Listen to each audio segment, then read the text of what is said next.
continuing the Boscombe Valley mystery.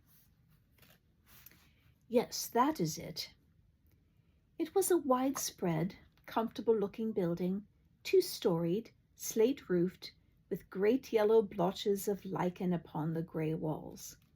The drawn blinds and the smokeless chimneys, however, gave it a stricken look, as though the weight of this horror still lay heavy upon it. We called at the door, when the maid, at Holmes' request, showed us the boots which her master wore at the time of his death, and also a pair of the son's, though not the pair which he had then had.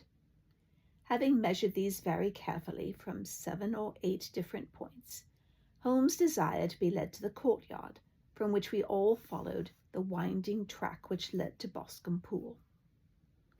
Sherlock Holmes was transformed when he was hot upon such a scent as this. Men who had only known the quiet thinker and logician of Baker Street would have failed to recognize him. His face flushed and darkened, his brows were drawn into 2 hard black lines, while his shoulders bowed, his lips compressed, and the veins stood out like whipcord in his long, sinewy neck. His nostrils seemed to dilate with a purely animal lust for the chase, and his mind was so absolutely concentrated upon the matter before him that a question or remark fell unheeded upon his ears, or at the most only provoked a quick, impatient snarl in reply. Swiftly and silently he made his way along the track which ran through the meadows, and so by way of the woods to the Boscombe Pool. It was damp, marshy ground, as is all that district, and there were marks of many feet, both upon the path and amid the short grass which bounded it on either side. Sometimes Holmes would hurry on, sometimes stop dead, and once he made quite a little detour into the meadow. Lestrade and I walked behind him, the detective indifferent and contemptuous, while I watched my friend with the interest which sprang from the conviction that every one of his actions was directed toward a definite end. The Boscombe Pool, which is a little reed-girt sheet of water some 50 yards across, is situated at the boundary between the Hatherley farm and the private park of the wealthy Mr. Turner. Above the woods which lined it upon the farther side, we could see the red, jutting pinnacles which marked the site of the rich landowner's dwelling. On the Hatherley side of the pool, the woods grew very thick, and there was a narrow belt of sodden grass 20 paces across between the edge of the trees and the reeds which lined the lake. Lestrade showed us the exact spot on which the body had been found, and indeed, so moist was the ground that I could plainly see the traces which had been left by the fall of the stricken man. To Holmes, as I could see by his eager face and peering eyes, very many other things were to be read upon the trampled grass. He ran round, like a dog who was picking up a scent, and then turned upon my companion. "What did you go into the pool for?" he asked. "I fished about with a rake. I thought there might be some weapon or other trace. But how on earth—" "Oh, tut-tut, I have no time. That left foot of yours with its inward twist is all over the place. A mole could trace it, and there it vanishes among the reeds. Oh, how simple it would all have been, had I been here before they came like a herd of buffalo and wallowed all over it. Here is the party with the lodge caper came, and they have covered all tracks for 6 or 8 feet around the body. But here are 3 separate tracks of the same feet." He drew down a lens and lay down upon his waterproof to have a better view, talking all the time, rather to himself than to us. "These are young McCarthy's feet. Twice he was walking, and once he ran swiftly, so that the soles are deeply marked and the heels hardly visible. That bears out his story. He ran when he saw his father on the ground. Then here are the father's feet as he paced up and down. What is this, then? It is the butt end of the gun, as the son stood listening. And this? Ha ha, what have we here? Tiptoes, tiptoes, square too, quite unusual boots.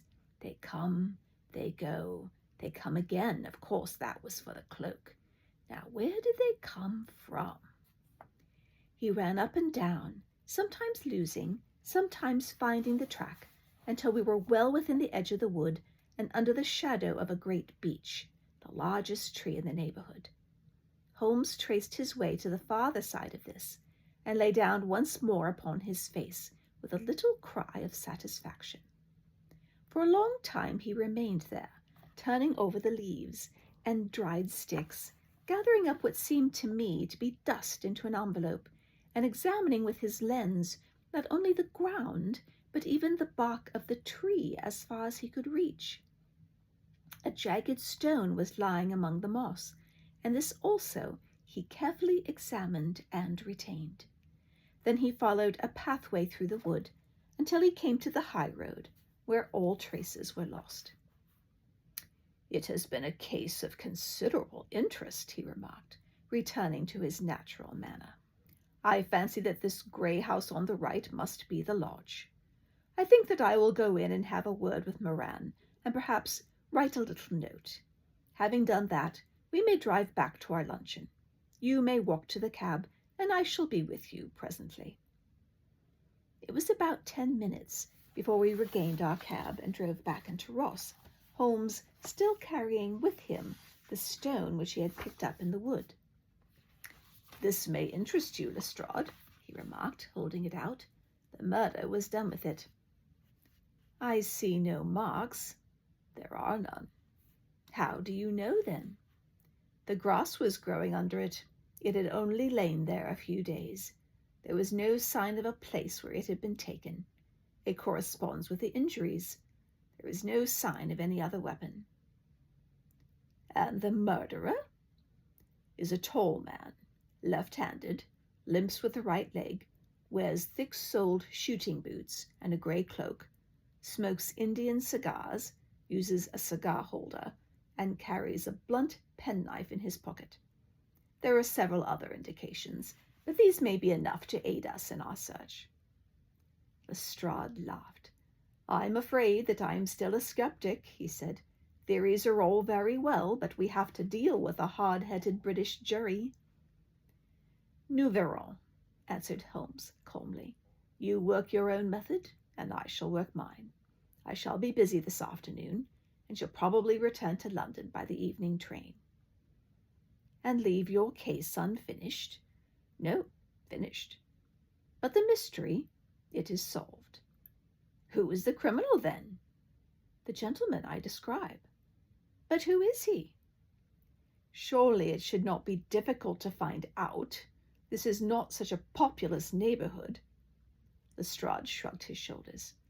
"I am a practical man," he said, "and I really cannot undertake to go about the country looking for a left-handed gentleman with a game leg. I shall become the laughing-stock of Scotland Yard." "All right," said Holmes quietly. "I have given you the chance. Here are your lodgings. Goodbye. I shall drop you a line before I leave." Having left Lestrade at his rooms, we drove to our hotel, where we found lunch upon the table. Holmes was silent and buried in thought, with a pained expression upon his face, as one who finds himself in a perplexing position. "Look here, Watson," he said when the cloth was cleared. "Just sit down in this chair, and let me preach to you for a little. I don't know quite what to do, and I should value your advice. Light a cigar, and let me expound." "Pray do so." "Well now, in considering this case, there are 2 points about young McCarthy's narrative which struck us both instantly, though they impressed me in his favor and you against him.